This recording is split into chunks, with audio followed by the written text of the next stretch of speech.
12वीं की कक्षा में आज जो कहानी पढ़ाने जा रहा हूँ, उसकी चर्चा करने जा रहा हूँ, उस कहानी का नाम है दूसरा देवदास।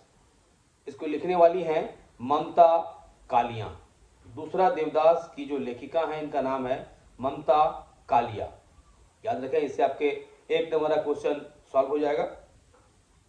इसमें एक प्रश्न आता है, पाठ के आधार पर हर की पौड़ी पर होने वाली गंगा जी की आरती का भावपूर्ण वर्णन अपने शब्दों में कीजिए। अब देखिए, कोई भी प्रश्न हम हल करते हैं, प्रश्न को हल करने के पहले सबसे जरूरी है उस प्रश्न की में जो शब्द लिखे हुए हैं उसकी बारीकियों को पढ़ लें।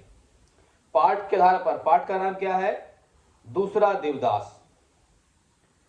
इसमें घटना एक है कि दूसरा देवदास में जो पात्र है संभव, और दूसरी एक और जो पात्र है पारो। दोनों के बीच प्रेम प्रसंग है, प्रेम होता है, लेकिन दोनों का मिलन जो होता है वो गंगा आरती के समय में होता है।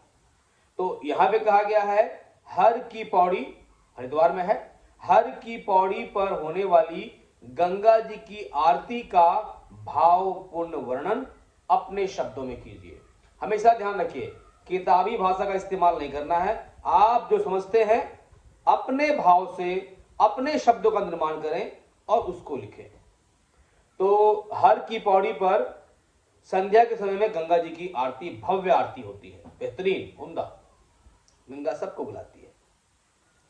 आरती का दृश्य बहुत ही रोचक, मनोरम और आध्यात्मिक वाला होता है।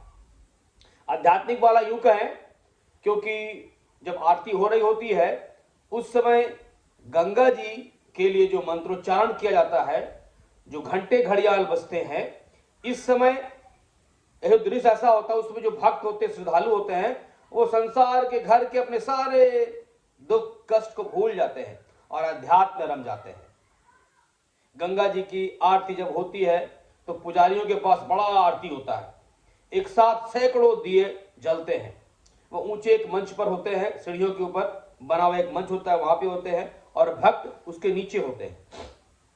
गंगा जी की आरती होती है, हजारों बत्तियां जल उठती है, पुरोहित जो है वह ऊंचे ऊंचे मंत्रोच्चारण करते हैं, अग्नि प्रज्वलित होती है, ध्वनि तेज होता है, मंत्रोच्चारण होता है, और मंत्रोच्चारण जब होता है तो हर किसी के मन में गंगा के प्रति प्रेम उमड़ पड़ता है।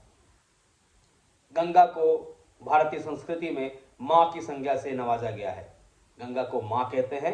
ऐसे आप जहां रहते हैं वहां इर्द गिर्द अगल बगल में भी जो नदियां हैं, उन नदियों को भी मां की संज्ञा से ही हम लोग नवाजते हैं, जानते हैं। नदियां माता होती। आगे,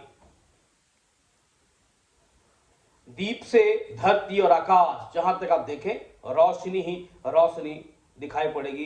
पूरा वो जगह होता है, वातावरण जो होता है ध्वनिमय हो जाता है, घंटी की आवाज से अध्यात्म से युक्त हो जाता है, जगमग हो जाता है। सारा तट गंगा मैया की जय, गंगा मैया की जय, हर हर गंगे ध्वनि से गुंजायमान हो उठता है। श्रद्धालु, उस समय जो भक्त होते हैं वो, उनके पास दोना होता है, दोना में फूल होता है, अक्षत रखते हैं, रोड़ी चंदन रखते हैं और गंगा में प्रवाहित करते हैं, गंगा में वो बहाते हैं। इस दौरान उसमें कुछ सिक्के भी रखते हैं, पैसे भी रखते हैं, बहाते हैं। उस समय गंगा में कुछ गोताखोर होते हैं, वो गोताखोर उसमें डुबकी लगाते हैं नीचे और पैसे को चुनकर अपने मुंह में दबाकर फिर वो बाहर निकल आते हैं।